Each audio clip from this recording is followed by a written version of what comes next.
Great to see you as always, Nick. We're going to kick off with a story right here in France. Now, Valerie Trierweiler, she may have been booted out of the Elysee, but when this woman tweets, people pay attention, don't they?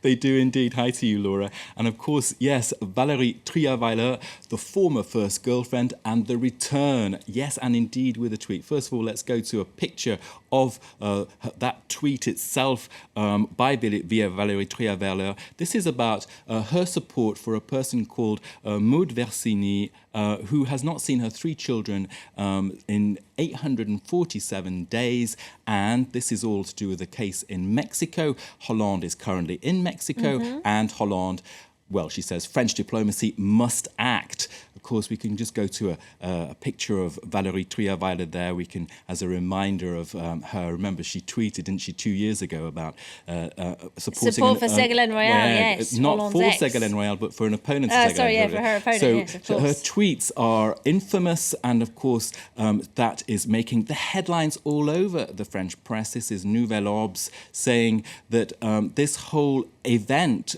could actually really be damaging for Hollande in Mexico. Why? This is because... Well, you can imagine he's just got his head in his hands when he read that tweet, can't Well, you? I'm sure he did. Let's explain why. There we see Maud Versini in the picture there, and with two of the three children that she says are abducted by the man next to her. There we can see Arturo Montiel. He's a former governor, a high-powered politician in Mexico. He just happens to be, Laura, the uncle of the Mexican president. Wow. So we're talking...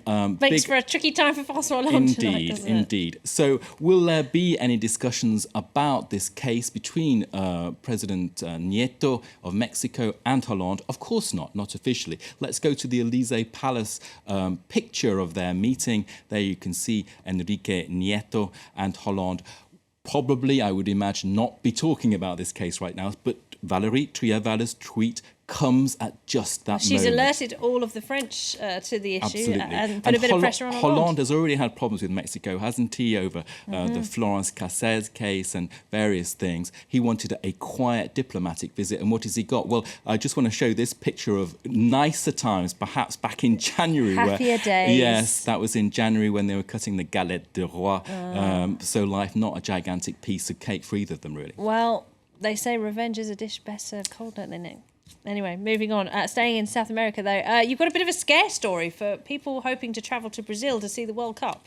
For those scare stories, you can always go to the Daily Mail for that Yes. and lots of other things, which I did. I saw this. I like this story because it's just so shocking, really. It's a bit of a warning about the crime rate in Rio, and it's about this woman whose name is not given. She's actually talking to an interviewer of Brazilian television, saying the area she lives in has so many problems with crime, and she actually gets mugged. We can see the video there. She's getting mugged.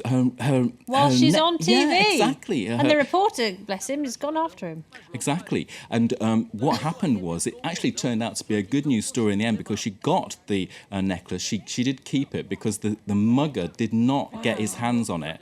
And so it's sort of a telling tale, really. In broad about daylight. Indeed. And only last month, 1,400 police and army officers went out into the streets of one of the poorer parts of Rio to try and crack down on gang violence there. We've seen a leap in the crime rate last year of about 40% in parts of Rio, and now they're trying to clear out the favelas. 1,000 favelas, of course, around Rio. So if you are thinking of going to Brazil, maybe leave the jewels at home. That's the message there. We're going to end up with a bizarre story. Now, seems people will pay good money for anything these days, doesn't it? Including, well, I don't know if you can call it fresh air, given what we've been talking about the air in Paris over the past few months.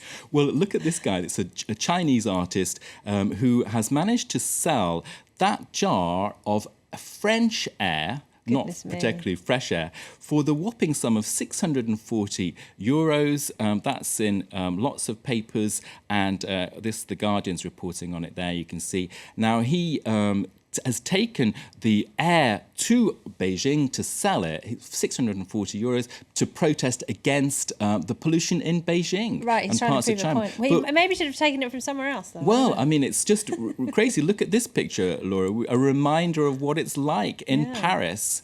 with the pollution. The pollution, especially awful today, Thursday. It was horrible a few weeks ago, wasn't it? And today as well. Look at this in Le Parisien.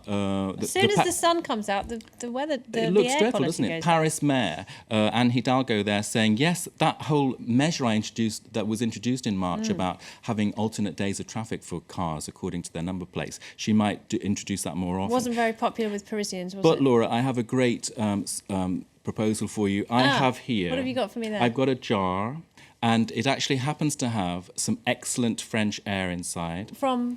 How much will you pay? Oh, it depends. Where's it from? If it's from Paris, I can get enough of it for free. if you've been down south or in the Alps, I'm willing to I'll discuss talk to the you. price with you, Laura. I'm willing to discuss the price. We'll have a negotiation later. All right. I've got a point to make. All right. Nick, thank you very much indeed. Nick Rushworth, trying to flog stuff as always. Thanks very much. Now, moving on. It's time for our focus.